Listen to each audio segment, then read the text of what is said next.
পল্লী বিদ্যুতায়ন বোর্ড ও পল্লী বিদ্যুৎ সমিতির একীভূতকরণ সহ 4 দফা দাবিতে অনির্দিষ্টকালের জন্য কর্মবিরতি পালন করছেন বাগেরহাটের পল্লী বিদ্যুৎ সমিতির কর্মকর্তা কর্মচারীরা। রোববার সকালে কেন্দ্রীয় কর্মসূচির অংশ হিসেবে এই কর্মবিরতি শুরু হয়। এ সময় দপ্তরে না গিয়ে কর্মকর্তা কর্মচারীদের এলোমেলোভাবে ঘুরে বেড়াতে দেখা যায়। বিল দেয়া সহ নানা ধরনের সেবা নিতে প্রতিদিনের মতো গ্রাহকরা এলে ভোগান্তিতে পড়েন। পল্লী বিদ্যুৎ কর্মকর্তা কর্মচারীদের দাবিগুলোর মধ্যে রয়েছে আরইবি ও পল্লী বিদ্যুৎ সমিতির একীভূতকরণ বা অন্য বিতরণ সংস্থার মতো কোম্পানি গঠনের প্রজ্ঞাপন জারি করা, সব চুক্তিভিত্তিক কর্মীদের স্থায়ী করা, চাকরিচ্যুতদের পুনর্বহাল ও মামলা প্রত্যাহার এবং বদলি বা বরখাস্তের বিষয়ে গঠিত কমিটির প্রতিবেদন বাস্তবায়ন।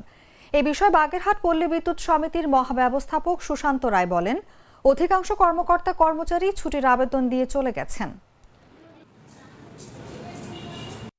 অত্যন্ত পারাক্রান্ত মন নিয়ে বলতে চাই যে আমার বাড়ি থেকে আমি পল্লী বিদ্যুৎ আমার নিজে কাজে আসছিলাম, এসে দেখি এখানে কর্মবিরতি। শুধু আমি না, বিভিন্ন জেলা থেকে লোকজন আসছে, এসে দেখি এখানে কর্মবিরতি।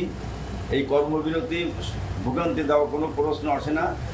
তবে জিএম সাহেব অফিসে আছেন, উনি ওনার কাজকর্ম নিয়ে ব্যস্ত আছেন খুব সম্ভব।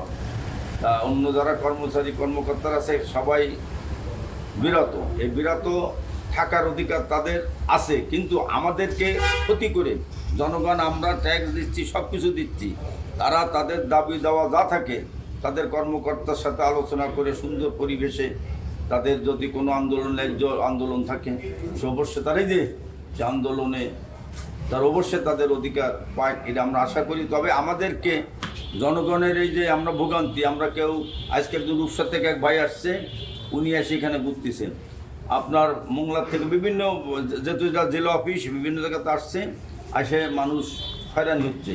তাই এটা হয়রানি হওয়াটা এটা খুবই দুঃখজনক, এবং পরবর্তীতে যাতে এই ধরনের হয়রানি না হয় সেই ধরনের কর্মসূচি নেওয়া উচিত।